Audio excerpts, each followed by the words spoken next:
નમસ્કાર, આપ જોઈ રહ્યા છો ઇન્ડિયા ન્યૂઝ ગુજરાત અને હું છું આપની સાથે કોમલ અગ્રવાલ। શરૂઆત કરી મહત્વના સમાચારોથી તો રાજકોટ સહિત સમગ્ર સૌરાષ્ટ્રની જનતાને તબીબી સેવા પૂરી પાડતી રાજકોટની સિવિલ હોસ્પિટલ અવારનવાર વિવાદોમાં ઘેરાયેલી રહેતી હોય છે, તો ત્યારે સિવિલ હોસ્પિટલનો વધુ એક વિવાદ સામે આવ્યો છે, જેમાં થોડા દિવસો પહેલા સિવિલ હોસ્પિટલ કોઈ વિભાગમાં એક દર્દી જાતે જ બાટલો લઈ સ્ટ્રેચર પર સૂતો જોવા મળ્યો હતો। આ તકે હાલ તે વિભાગ સિવિલ હોસ્પિટલના ઇમરજન્સી વિભાગનો હોવાનું જણાવ મળ્યું છે। ત્યારે શું દર્દીને સિવિલના તબીબો દ્વારા એક બેડ આપવાની જગ્યાએ આમનામ જ રગડઝાડતા મૂકી દેવામાં આવ્યો હતો અને શું ત્યારે હાલ સમગ્ર મામલે રાજકોટ સિવિલ હોસ્પિટલના આરએમઓ હર્ષદ દુસરા દ્વારા આ મામલે ખુલાસો અપાતા જણાવ્યું હતું કે હાલ આ મામલો અત્યારે અમારી સામે આવ્યો છે, સાથે જ આ બાબતે દર્દીના સગા કે અન્ય કોઈ એક દ્વારા સિવિલ હોસ્પિટલના કોઈ ઉચ્ચ અધિકારીઓને જાણ થઈ નથી, તેથી આ મામલે અમે સિવિલ હોસ્પિટલના સીસીટીવી કેમેરા જોઈએ। આ બેદરકારી પાછળ જે કોઈ જવાબદાર હશે તેની સામે કડક પગલાં લેવામાં આવશે। રાજકોટ સહિત સમગ્ર સૌરાષ્ટ્રને સેવાની સવલતો પૂરી પાડતી રાજકોટની સિવિલ હોસ્પિટલ અવારનવાર વિવાદોમાં સપડાયેલી રહી છે, ત્યારે રાજકોટ સિવિલ હોસ્પિટલના વધુ જે વિવાદો છે તે સામે આવી રહી છે। દિવસે ને દિવસે સિવિલ હોસ્પિટલ વિવાદોના જે ઘેરાવમાં છે તે સપડાયેલી રહી છે। ત્યારે થોડા દિવસ પહેલાં રાજકોટની જે સિવિલ હોસ્પિટલ હતી તેમાં એક દર્દીને જે છે તે સ્ટ્રેચર ઉપર જે બાટલો હોય છે તે સાથમાં લઈને સૂતો હતો તેવો એક ફોટો વાયરલ થયો હતો, જે બાદ અધિકારીઓ દ્વારા આ બાબતે તપાસ કરવામાં આવી હતી।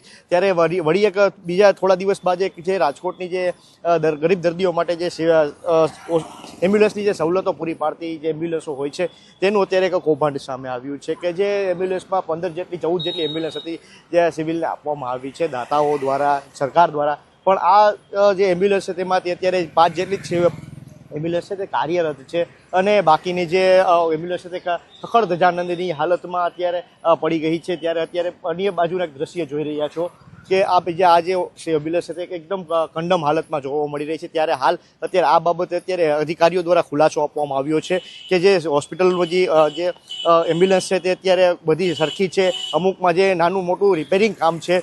ત્યારે અવારનવાર જે વિવાદોમાં સંકળાયેલી જે રાજકોટની જે સિવિલ હોસ્પિટલ છે ત્યારે અત્યારે તંત્ર દ્વારા આ બાબતે ધ્યાન દોરવામાં આવી રહ્યું છે કે ભાઈ આ બજે ખખડ ધજાનંદ જેવી જે એમ્બ્યુલન્સ છે તેમાં ત્વરિતપણે પગલાં લેવામાં આવે, જે ગરીબ લોકો માટે જે સવલતો પાડતી જે એમ્બ્યુલન્સ હોય છે, કારણ કે જે મહત્વની બાબત એ છે કે જે એમ્બ્યુલન્સ છે તેમાં લોકોને આ ગરીબ લોકો માટે આપવામાં આવી હોય છે, પણ આ એમ્બ્યુલન્સ જે ગરીબો માટેની છે તો અત્યારે શોભાના ગાંઠિયા સમાન અહીં પડી રહી છે અને જે પ્રાઇવેટ જે એમ્બ્યુલન્સના જે લોકો હોય છે તે અત્યારે પ્રાઇવેટમાં પૈસા દેવા માટે મજબૂર થાય છે, કારણ જે ભાડું તેમને 1000 રૂપિયામાં ગામે જે કોઈ ડેડ બોડી હોય કે કોઈ મૃત થયું હોય કે કોઈ ઇજ્જત થઈ હોય તેને ઘરે જવા માટે જે બહાર ગામના લોકોને 1000 રૂપિયામાં જવું પડતું હોય છે, પણ હવે જે આ પ્રાઇવેટ એમ્બ્યુલન્સ આવવાથી તેમાં અત્યારે જે 1000 રૂપિયા ભાડું છે તે 5000 પહોંચી જાય છે।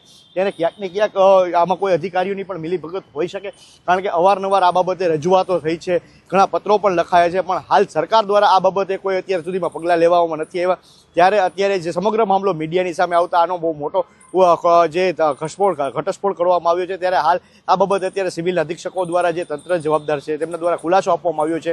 ત્યારે હવે એ જોવાનું રહ્યું કે તંત્રના ખુલાસા બાદ અત્યારે સિવિલનું તંત્ર સાચે કોઈ કામગીરી કરે છે કે ગુજરાત સરકાર આ બાબતે કોઈ કડક પગલાં લે છે કે નહીં। પ્રતિક લીંબાણી, ઇન્ડિયા ન્યૂઝ, રાજકોટ। તે પોતાની જાતને બાટલો ચલાવતો હોય તેવા દ્રશ્યો જોવા મળી રહ્યા છે। શું આ સમગ્ર મામલે વિગત શું આપની પાસે છે? ફોટો જે વાયરલ થયેલો છે તે ગંભીર ઘટના છે અને આ બાબતે અમે ખૂબ જ ગંભીરતાપૂર્વક તપાસ કરી રહ્યા છીએ અને જે કોઈ જવાબદાર વ્યક્તિ હશે તેમના તરફ ચોક્કસ સખત અને ગંભીર પગલાં લેવાશે છે। સર, આ ફોટો કયા એરિયાનો છે, મતલબ ઇમરજન્સી કે કયા વોર્ડનો છે અને અંદાજે કેટલા દિવસ પહેલાંનો છે, શું આપને જાણવા મળ્યું છે ત્યાં? હજી સુધી આપણને ચોક્કસ માહિતી નથી મળેલી, પણ ફોટો જોતા એવું લાગે છે કે ઇમરજન્સી વોર્ડની બાજુનો હોય એવું લાગે છે, પણ ચોક્કસ માહિતી એક વખત મળ્યા પછી જ હું તમને આ વિશે આગળની કહી શકીશ। તપાસની અંદર અત્યારે તો સૌ પ્રથમ અમે પહેલાં સીસીટીવી ફૂટેજ ચેક કરવાના છીએ અને સીસીટીવી ફૂટેજમાં જો આપણને આગળની જાણકારી મળે તો એના ઉપરથી આગળની તપાસ ચાલુ કરી શકાશે।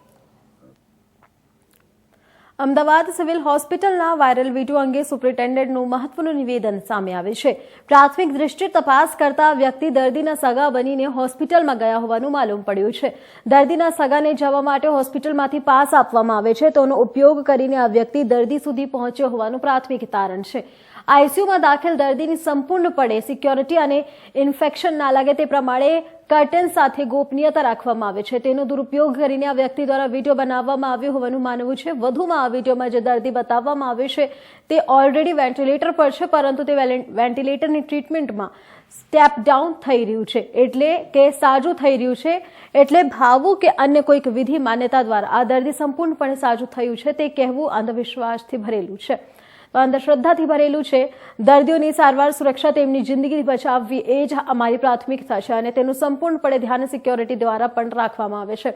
પરંતુ હવે દર્દીના સગા બનીને એ કોર્ટ એટલે કે ખાટલા સુધી આ વ્યક્તિ પહોંચ્યું છે, તો તેવા કિસ્સામાં પણ હવે આગામી સમયમાં વધુ ધ્યાન રાખીને આ પ્રકારની ઘટના કોઈ પણ હોસ્પિટલમાં ના બને તેનું ધ્યાન રાખવામાં આવશે અને આ ઘટનાની પણ ગંભીરતાથી નોંધ લઈ તપાસ શરૂ કરવામાં આવશે.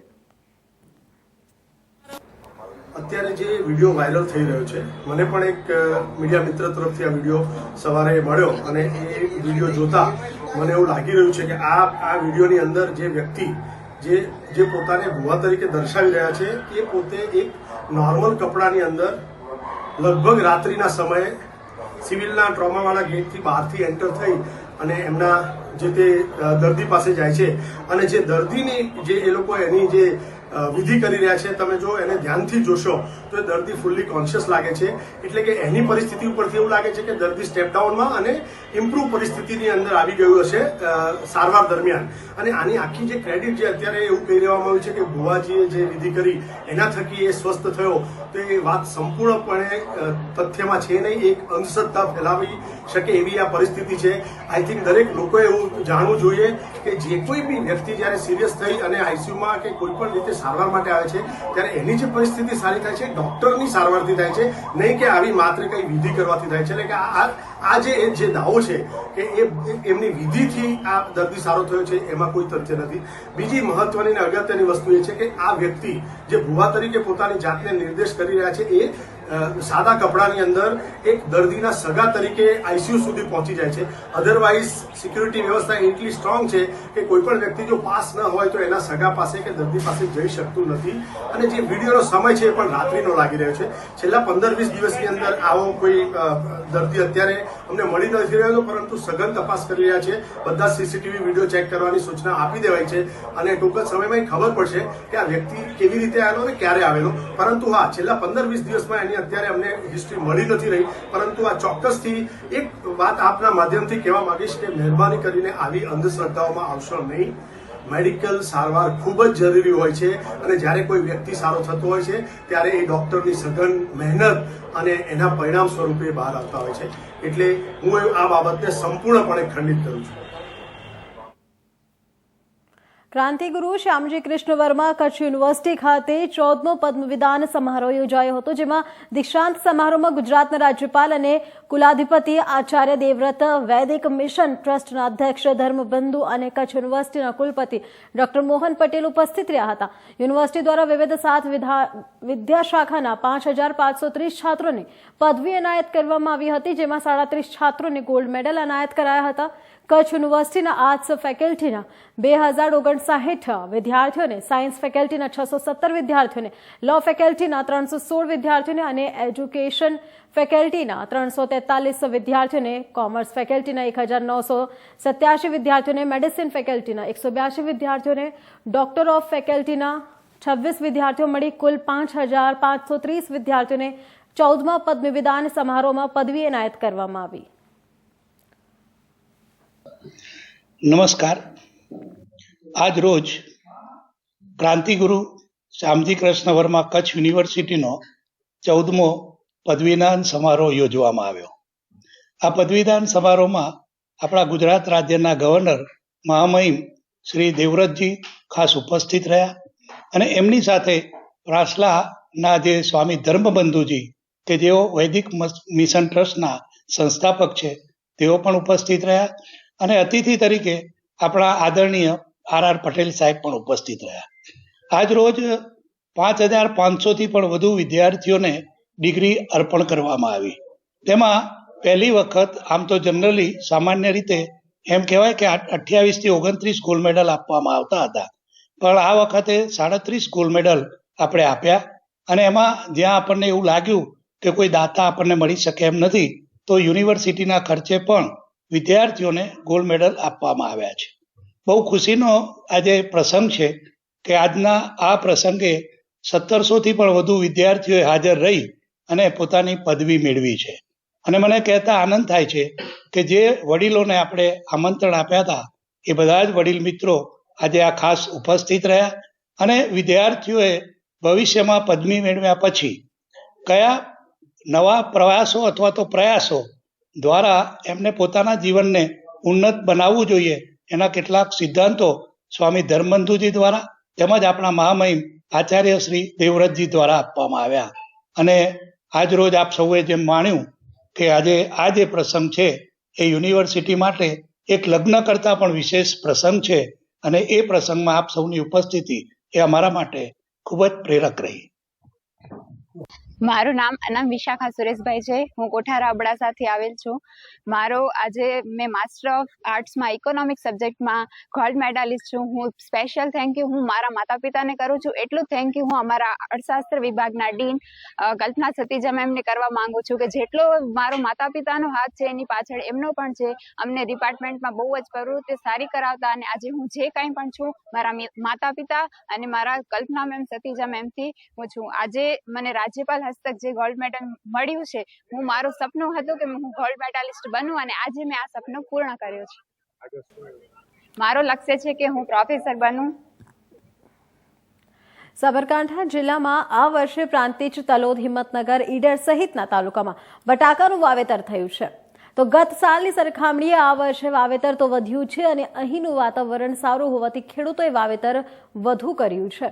આમ તો ગત વર્ષ ખેડૂતોએ બટાકા ભાવ તો મળ્યા હતા પરંતુ એ ભાવ યોગ્ય ન હતા, પરંતુ આ વર્ષે ખેડૂતોને વધુ ભાવની આશા છે. ખાતર બિયારણના ભાવ વધુ હોવાથી વધુ ભાવની ખેડૂતોની આશા છે. તો સાથે જ પાણીનો બગાડ ના થાય તે માટે ડ્રીપ દ્વારા ખેતી કરવામાં આવે છે, જેથી ડ્રીપમાં જ ખાતર અને દવાઓ મળી રહે અને ખેડૂતોને ફાયદો થઈ શકે અને રાતની ઉજાગરા પણ બચી શકે. સાથે એક કોક ચાલુ કરીને તમામ છોડને પરંતુ પાણી મળી રહે.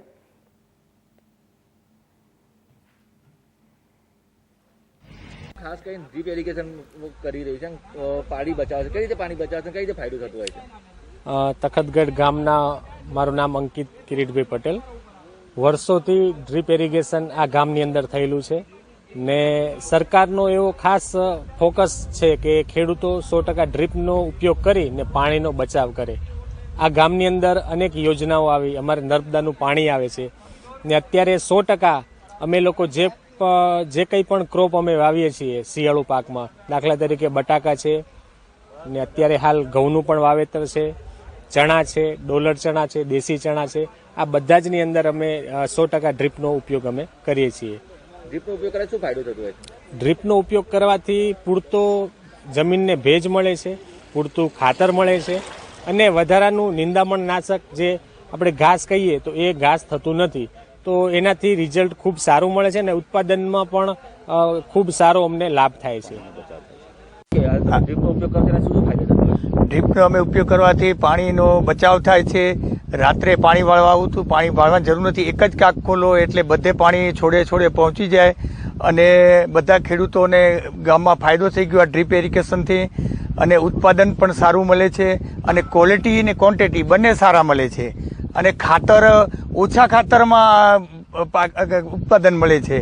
અને પહેલાં તો ખાતર વધારે ઉપયોગ કરતા, જમીન બગડતી અને આ ટપક પદ્ધતિથી જમીન બગડતી નથી અને ઓછા ખાતરમાં ઉત્પાદન સારું મળે છે. દવા અને ખાતર નાખો કઈ રીતે નાખો છો? દવા અને ખાતર અમે ત્યાં ટેન્કમાં ચડાવીએ છીએ, ત્યાં સબાથી ખાતર અંદર સીધું ડ્રીપમાં જાય છે અને ટીપા સ્વરૂપે છોડે છોલે સીધું એનું ટપક પદ્ધતિથી એનું પાણી ખાતર મળે છે અંદર.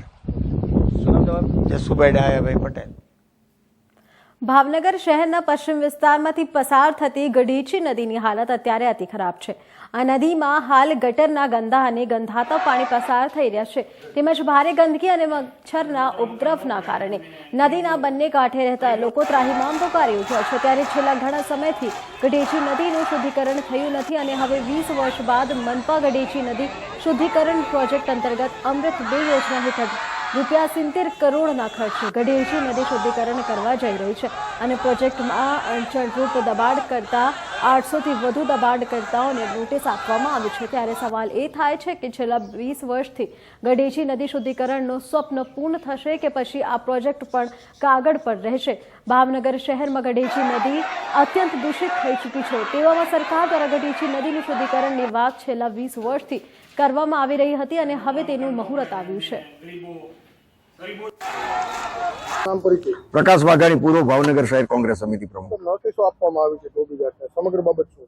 એક તો હું એમ કહું છું, આ ભાવનગરને બહુ સારું ને સુંદર કરવું છે।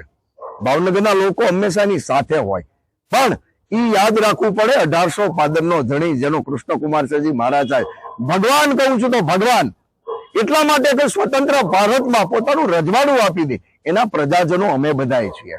ત્યારે એક હું એવું માનું છું કે ગઢેચી શુદ્ધિકરણમાં 70 કરોડ રૂપિયા ફાળવ્યા છે, પણ મને એવું લાગે છે આ ગરીબ માણસોના મકાન પાડી અને આપણે રાજીપો નહીં મેળવી શકીએ। અમે કમિશનર સાહેબને ગઈકાલે ધોબીઘાટથી લઈ મોટી તળાવ સુધીના જે લોકોના મકાન પડે છે એ બધા એક સાથે કલેક્ટર કમિશનર સાહેબને રજૂઆત કરવા ગયા કે સાહેબ આ ગરીબ માણસોને વૈકલ્પિક મકાન આપો, પછી કદાચ તમારે ગાર્ડન બગીચો ભાવનગરને સુંદર બનાવો, અમે પણ સાથે છીએ, પણ આ બધાને મકાન આપો। મેં ઘણા લોકો આમાંથી એવા જોયા છે કે એની સખી મંડળની લોનો લીધી છે અને મકાન બનાવ્યા છે। અને ઉપાધ્યાય સાહેબે જયારે બોર્ડર મારી ત્યારે સ્વતંત્ર 30 મીટરમાં લોકોએ પોતાના મકાન પાડી દીધા છે, છતાં પણ આ લોકોને સંતોષ નથી। મને એટલું લાગે છે કે આ લોકોને ગરીબી હટાવવામાં રસ નથી, ગરીબોને હટાવવામાં રસ છે, પણ અમે કોઈ પણ હિસાબે આ મકાનો પાડવા દેવાના નથી। હા, વૈકલ્પિક મકાનો આપે તો અમને વાંધો નથી, તો અહીંયા બધું અમે સાથે છીએ, પણ આ ગરીબ માણસોના પડખે ભાવનગર શહેર કોંગ્રેસ સમિતિ એની પડખે છે અને રહેવાની છે। મહાનગરપાલિકા ગુજરાત સરકારના વિવિધ પ્રકલ્પોમાંથી ગ્રાન્ટ મેળવી રહી છે। એના અનુસંધાને ગઢેચી નદી જે બોર તળાવનો કાંઠેથી શરૂ કરીને દરિયાઈ કીક સુધીના લગભગ 4 કિલોમીટર જેટલી લંબાઈમાં 70 કરોડના ખર્ચે આ પ્રોજેક્ટ હાથ ધરવામાં આવ્યો છે, જેમનું ટેન્ડર પણ થઈ ગયું છે અને આ કામનો LOI પણ અપાઈ ગયો છે, એમનું ખાતમુહૂર્ત પણ કરવામાં આવ્યું છે। આગામી દિવસોમાં જે દબાણો છે સરકારની જગ્યામાં માન્ય નામદાર કોર્ટના હુકમ પ્રમાણે અમે નોટિસો આપી છે અને નોટિસોના જવાબ મેળવવાની કાર્યવાહી ચાલુ છે। આગામી દિવસોમાં સરકારશ્રી પણ મક્કમપણે આગળ વધી રહી છે અને સરકારશ્રીના જે રીતે ગુજરાતની અંદર પગલાઓ લેવામાં આવી રહ્યા છે એમાં ભાવનગરમાં પણ પગલાઓ લેવામાં આવશે। સરકારશ્રીના કોઈ પણ જગ્યામાં દબાણ હશે તો એ દબાણને હટાવવા માટે ગુજરાત રાજ્યના મુખ્યમંત્રી ભૂપેન્દ્રભાઈ પટેલ મક્કમપણે આગળ વધી રહ્યા છે। ત્યારે ભાવનગરની અંદર આ ગઢેચી શુદ્ધિકરણ અને બંને બાજુ ડ્રેનેજના પ્રોજેક્ટની અંદર લગભગ 1.5 લાખથી વધારે લોકોને, ભાવનગરના રહીશોને આનો ફાયદો થશે, દુર્ગંધ અને ગંદકીથી દૂર થશે। વરસાદી પાણીના નિકાલ માટેનું આ વર્ષો પહેલાં ગઢેચી નદી તરીકે આપણે ઓળખતા હતા, આજે પણ સામાન્ય વરસાદની અંદર પણ આ નદીના મારફત દરિયામાં પાણી જઈ રહ્યું છે। ત્યારે 800 જેટલી નોટિસો આપવામાં આવી છે। આ પ્રોજેક્ટની અંદર લગભગ 7 ચેકડેમો લેવામાં આવ્યા છે। આની ઉપરાંત પાણીના હાર્વેસ્ટિંગ માટે થઈને પણ પ્રોજેક્ટ આમાં મૂકવામાં આવ્યો છે।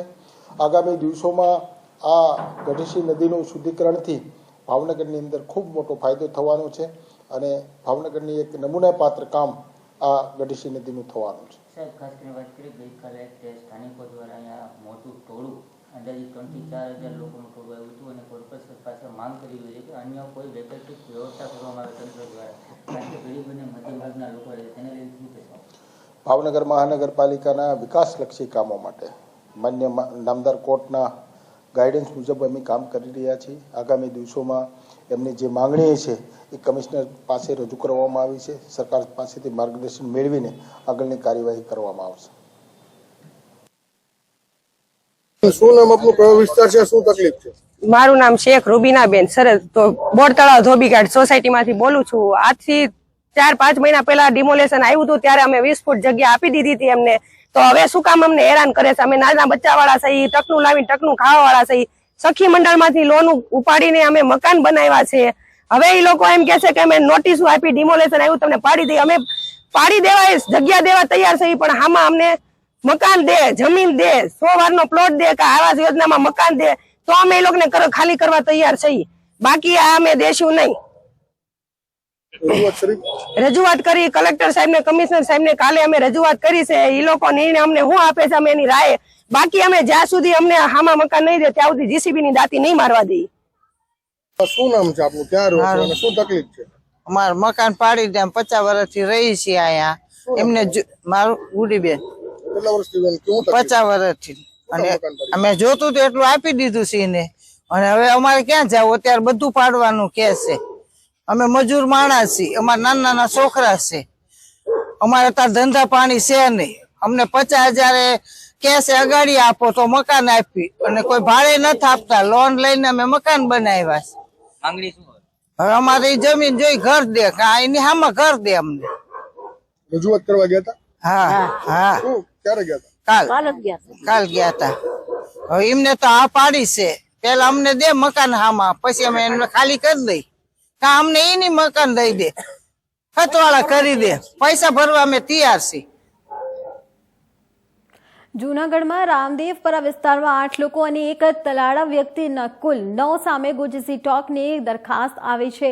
રેન્જ આઈજી તેમજ એસપી હર્ષદ મહેતા દ્વારા કડક કાર્યવાહી કરવામાં આવી છે. ગુજ સી ટોકની કામગીરી એલસીબીના પીઆઈ જે પટેલ દ્વારા કરવામાં આવી છે. તો અત્યાર સુધીમાં 27 લોકો વિરુદ્ધ ગુજ સી ટોકનો ગુનો દાખલ કરવામાં આવ્યો છે. વંથલીના રવનીના 10 તેમજ જૂનાગઢના 16 અને એક તલાળાનો મળી કુલ 27 સામે ગુજ સી ટોક કાયદા હેઠળ કાર્યવાહી કરવામાં આવી રહી છે. જૂનાગઢ એ ડિવિઝન પોલીસ સ્ટેશન વિસ્તારમાં રામદેવપરા એક વિસ્તાર આવેલો છે. આ વિસ્તારમાં કેટલાક આરોપીઓ છેલ્લા ઘણા સમયથી સક્રિય હોવાનું પોલીસના ધ્યાને આવેલ.